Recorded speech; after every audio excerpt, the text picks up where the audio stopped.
देखो, एनिमे में हीरोज की बात तो सभी करते हैं ना, और करे भी क्यों ना, हीरोज होते ही तगड़े हैं। लेकिन यहाँ पर विलन्स की बात हो ना, तो इनके सामने हीरोज भी फीके पड़ जाते हैं। तो आज की वीडियो में हम टॉप 10 विलन्स की बात करने वाले हैं, और जहाँ पे विलन्स की बात हो वहाँ नरूटो का नाम ना आए ऐसा तो हो ही नहीं सकता। पर मैं इस वीडियो में नरूटो के विलन्स को पावर के बेसिस पे रैंक नहीं करने वाला हूँ, बल्कि उनके मोटिव और वो कितने ईविलिस्ट हैं। तो चलो वीडियो को स्टार्ट करते हैं। नंबर 10, कबूटो।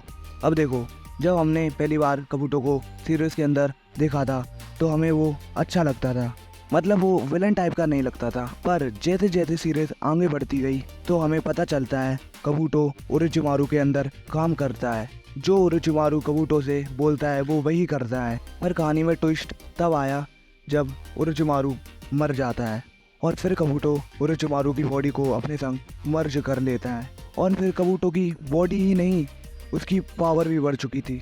और यही नहीं, कबूटो ने सेज मोड को भी मास्टर कर लिया था। तो फिर आप सोच ही सकते हो कबूटो कितना ज़्यादा स्ट्रांग बन चुका था।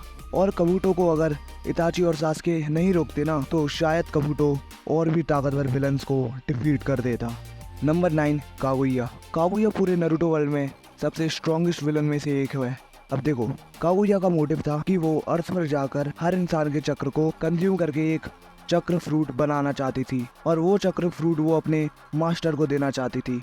लेकिन हमें बाद में पता चलता है कि कागुया ने चक्र फ्रूट को खुद ही कंज्यूम कर लिया है, और फिर वो बाद में बहुत ज़्यादा स्ट्रांग बन जाती है।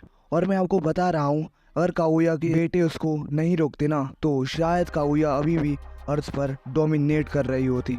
और भाई, कागुया इतनी ज़्यादा स्ट्रांग थी कि उसे मारा नहीं जा सकता था, उसे सिर्फ सील किया जा सकता है। और फिर लास्ट में नारुतो और सास्के ने कागुया को सील किया था।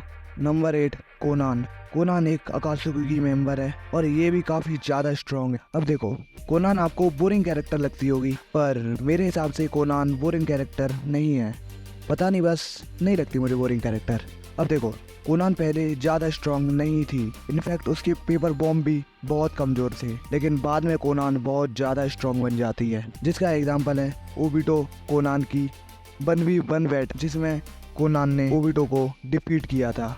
Number 7, black Zetsu. अब देखो, काफ़ी लोगों को ये लगता है ब्लैक जेट्सू बहुत बोरिंग एंड साइड कैरेक्टर है, पर असल में ब्लैक जेट्सू ही है जो सब कुछ कंट्रोल कर रहा था।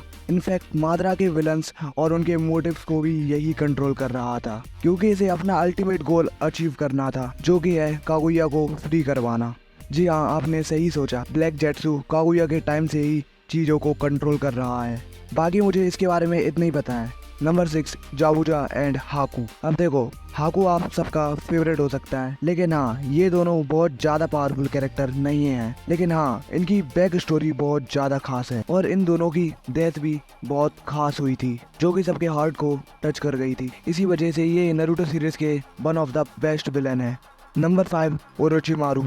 ओरोचिमारू नारुतो सीरीज का one of the best villain है। देखो, जब ओरोचिमारू को हमारे सामने पहली बार इंट्रोड्यूस किया था तो हमें पता ही नहीं था कि ओरोचिमारू का मोटिव क्या है। और ओरोचिमारू एक लेजेंडरी शानिन है, और भाई साहब, ओरोचिमारू ने जिराया और सुनाडे को अकेले ही टक्कर दी थी। और यही नहीं, ओरोचिमारू ने अकेले ही हिडन लीफ विलेज में घुस के टाडोकागे को मार दिया था।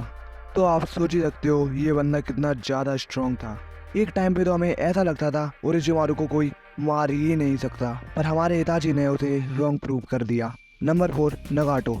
एक ऐसा बंदा जो अकात्सुकी का लीडर है, जिसने रिनेगन पर महारत हासिल की है। ये बंदा अकात्सुकी का one of the best strongest character है। पेन, जैसा इसका नाम है, ये बंदा प्रॉपर इस चीज को रिप्रेजेंट करता है। इसने अपनी लाइफ में बहुत ज्यादा पेन झेला है, और इसी वजह से नगाटो काफी ज्यादा स्ट्रॉन्गेस्ट विलन में से एक है।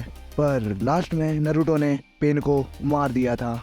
Number 3, Obito उचिहा। मुझे पता है आप में से कई लोगों का ओबिटो फेवरेट होगा, बिकॉज इसकी बैक स्टोरी तो लोगों को दिल को छू जाती है। आप खुद सोचो, जिस बंदे ने किसी से पहली बार मोहब्बत की, और वो भी बिल्कुल सच्ची, लेकिन क्या हो, आपका सबसे खास दोस्त ही आपके प्यार को मार दे, तो आपको कैसा लगेगा। तो यही हुआ था ओबिटो के संग, और उसी दिन ओबिटो की मांगे की शारिंगान अनलॉक हुई थी, और उसी दिन से ओबिटो एक विलन बन चुका था, और उसका सिर्फ एक ही मोटिव था कि सारे सिनोबिस का नामो निशान मिटा देना।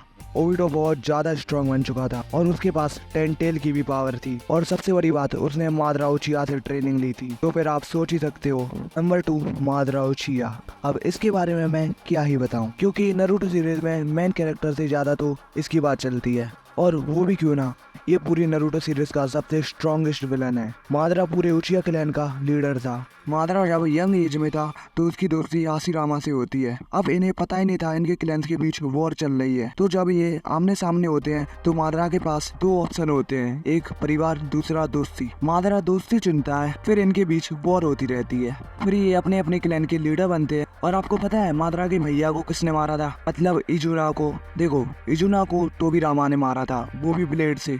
और फिर मादरा अपने भाई के शारिंगान को खुद में इम्प्लांट कर लेता है और फिर मादरा की इटर्नल मांगे की शारिंगान अनलॉक होती है। फिर दोनों क्लैन के बीच दोस्ती हो जाती है और वो एक विलेज क्रिएट करते हैं जिसका नाम है हिडन लीफ विलेज। ये नाम मादरा ने क्रिएट किया था। बाद में हाशिरामा होकागे बनता है, जिसकी वजह से मादरा फिर से वॉर करता है और इस बार भी मादरा हार जाता है। फिर अपने मरने के बाद की सारी चीजें प्लान करता है और इसमें उसका मोटिव होता है एक ऐसा वर्ल्ड क्रिएट करना जो एक पीस हो, जिसमें कोई भी अपने करीबी को ना खोए।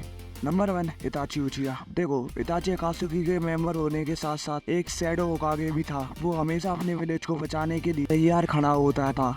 इताची 4 साल की उम्र में 3rd ग्रेड निंजा वॉर देखता है, जिससे वो सोचता है वॉर में सिर्फ जाने ही जाती है। उसका मोटिव था वो पूरी दुनिया से वॉर वायलेंस खत्म करेगा। इताची अकेडमी का सबसे होनहार स्टूडेंट होता है। फिर वो उचिया क्लैन की हिस्ट्री के बारे में भी जानता है। और देखो, इताची की मांगे की शारिंगान शिशुई के वजह से होती है, खुलती है।